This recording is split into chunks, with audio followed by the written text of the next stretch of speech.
Hey everybody, it's Mr. Feeks again. Today we're going to talk a little bit about sanders and some abrasives and all kinds of finishing information. This one right here, this is a random orbital sander. Not only does our disc spin in circles, but the whole disc goes in an orbit as well. This is a 5-inch orbital sander. Sometimes also might be called a palm sander. You can see its size, it's not very large. We also have a little larger version. This is a 6-inch random orbital sander, yet a little more heavier duty. All these orbital sanders, or I should say random orbital sanders, all have a Velcro disc, so we can change papers on them and just simply pull off that paper and add a new one. Important to make sure that there is a disc on there before you begin to attempt to sand, though. Again, we have a couple different sizes, so we have 5-inch discs and 6-inch discs for these. Next, we're going to talk about orbital sanders. The last one were random orbital, these are orbital. So what this means is this pad goes in an orbit. Okay, it goes in a circular fashion, and you can see the paper on this one is really wore out. I can simply push down on the tabs here to take that paper out, or I could use a screwdriver, and if I get this cord out of my way, put it in the slot right there, and then I can push that down and hold that with one hand and slide in our new piece of paper in here with the other one. We'll flip it over.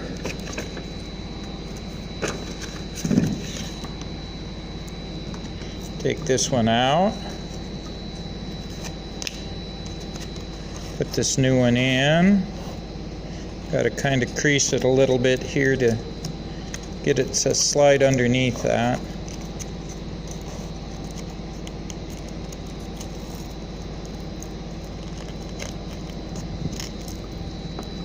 And there we go. This is sometimes called a quarter sheet finish sander because it takes a quarter of a sheet of regular sandpaper. This one over here is also a orbital sander, but it's a half sheet orbital sander, so it will take a half a sheet of sandpaper on it. Next, let's take a look at some belt sanders. So what we see here is a handheld belt sander. You can see down here it says 4x24. So that's telling us what size belt this is going to take. It's 4 inches across here, and the entire length of the belt is 24 inches long. We've got a couple different sizes here in the shop. This one back here is a 3x21. This one over here is a 3x24. Trust me, we will begin to standardize as some of these wear out to probably all the same size, so we don't have so many belts. A couple key things about using these is make sure that your cord never gets wrapped up around in here. So it's best if you wear it over your neck as you begin to use it. They must be constantly moving. You cannot stop with the switch on. Speaking of the switch, up here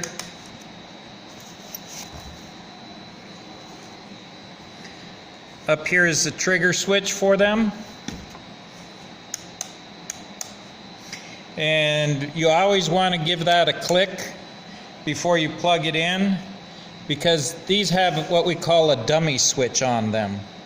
In other words, somebody could have pulled the trigger up and pushed that dummy switch in, and when you plug it in, it would start. So you always want to pull the trigger before you plug anything in. That's a good rule of thumb for all your power equipment, that's handheld. So now let's talk a little bit about some of our stationary pieces of equipment. This is a stationary combination belt and disc sander. Let's take a look at the disc side first. This is the disc side. You can see on top it's got an arrow here telling us what direction it rotates. We always want to make sure that as we use this machine, we're using the downward half of the disc. It will hold your work down to the table. It will take the dust from it into the dust collector system instead of up into your face, and it just works a whole lot better. So we always want to use the downward half of this machine. This is sized by the diameter of the disc that it takes. This is a 12-inch disc sander. You can see there's a slot in the table here. That's for using a miter gauge. Here you can see the miter gauge in there. We could use it so we could sand at a specific angle, or maybe just at 90 degrees. This machine can be used by hand. Make sure that the wood or the material that you're sanding is in contact with the table, contact with the disc, and contact with your hand at all times. Remember, we want to use the downward side of this so it doesn't try to pick it up off the table or throw that dust in your face. This is the belt side of it. So again, this belt goes in the downward direction. So we want to make sure our material that we're sanding is in tight to the table, in contact with the belt, and in contact with our hand at all times. This also has, we can flip the top up, and we can use this rounded area if it's fairly large to do some rounding in there, some sanding of some internal curves in there. This knob over here is to adjust the tracking. If the belt is not riding in the center of the roll, so you don't see silver on both sides, let me know. I'll adjust the tracking for you. These two machines here are spindle sanders, or oscillating spindle sanders. They are used to sand internal curves. We can get the spindles in various sizes. So we're going to try to match our spindle that we're using as close as we can to the size of the circle that we're sanding. Also, on the same note, when we change our spindle, we have to change our insert in here to match that spindle. We couldn't use this small one with this big one, and we wouldn't want to use this big insert with this small spindle because it would leave all this space in between us. So you have to match your insert to the drum that you're using, or spindle. So let's talk a few safety rules. First, in general, when we're using any of the sanders, we don't want to get too close to our work. We don't really want to lean in too close. It might grab our hair or our clothing and pull us into it. Make sure you're wearing safety glasses. These are power tools. Specifically about the belt and disc sander, they're really not designed to take off a lot of material. It should be cut close and then sanded down to your line. Make sure that our belt doesn't have any frayed edges on it, and that our disc is tightly cemented, that it's not coming loose off of its backing piece. This disc, you can see, has got a discoloration in it here, and that's because somebody has held their piece of work too long in one spot, and the pitch or resin in that wood has come out. It's adhered to the disc and plugged it with sand and wood material, and now it won't sand there anymore. So we want to make sure that we don't leave our work in one spot too long, and that we're constantly moving our work as we're sanding on it. and watching that it doesn't get too hot. It'll burn your work, and that's going to make a whole lot more sanding for you and a whole lot more work for you in the end. Some additional safety things for our oscillating spindle sander is, like all sanding things, keep your fingers away from the sanding material. It will sand your fingertips off just as much as it will the wood. So watch where your fingers are. Your fingers should never be any closer than 1 inch to those sanding materials, those abrasives that are on them. Remember to keep moving your work.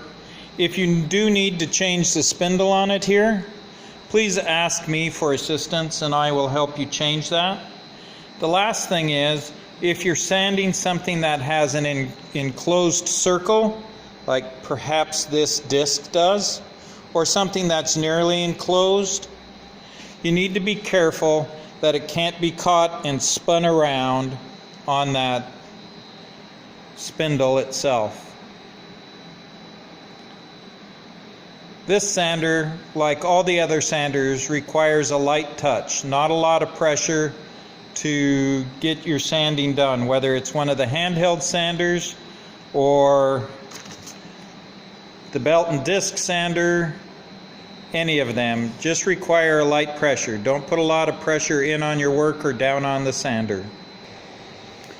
So let's talk abrasives for a minute, or what we might generally call sandpaper. They come in varying grits. They can come in sheets or rolls. We're typically going to use them in sheets unless it's for one of our disc sanders or belt sanders. This one here, you can see, is an 80 grit sandpaper.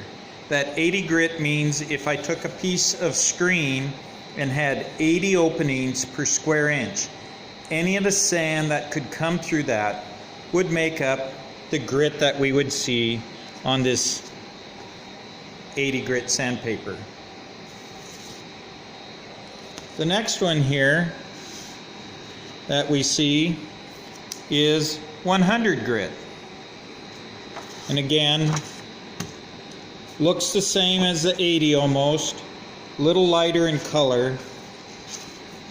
All of these that we're using have the same type of material that is the abrasive. It's aluminum oxide. You may see some that are red in color that are garnet. You may see some that are gray that are flint. So it just depends upon what the material is. Look at the back to see how coarse a grit it is.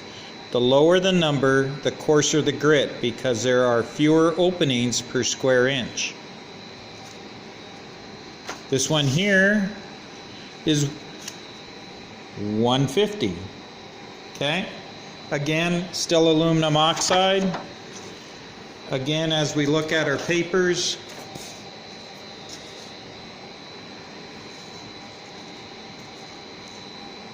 it gets harder and harder to determine which grit is which by looking at them.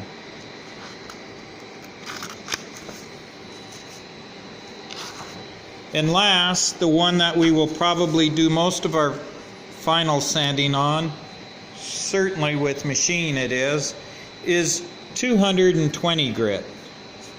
Same material, same abrasive, looks the same on this side. If we look at our 150 and 220, they look almost identical. They get a little darker every time we change our grit. Sometimes though, we will use a sandpaper for finishing with oil. This is a 600 grit. This is also a wet and dry paper. You'll notice that it's black in color. It's 600, so it's very smooth when you feel it as compared to the others. The reason it's called a wet and dry paper is it's designed to be used with a fluid. So whether it be water or the oil that you're using for finish, we would use this 600 grit for a final sand. Gives us a very smooth finish.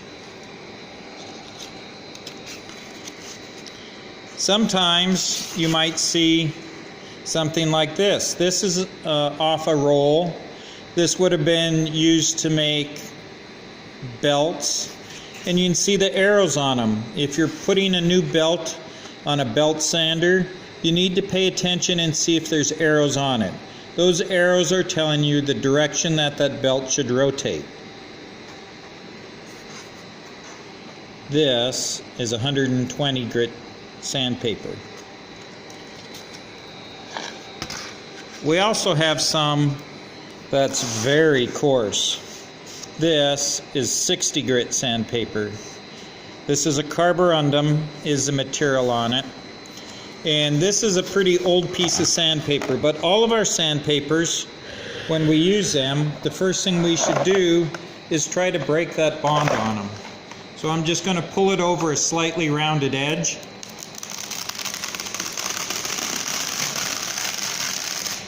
That sound that you're hearing is that bond breaking.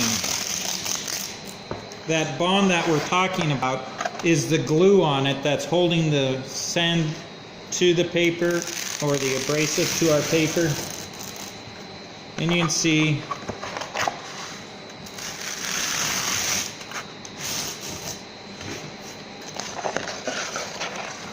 I'm dragging it in all the directions.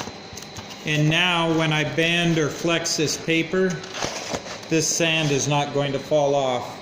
That's the reason we break the bond.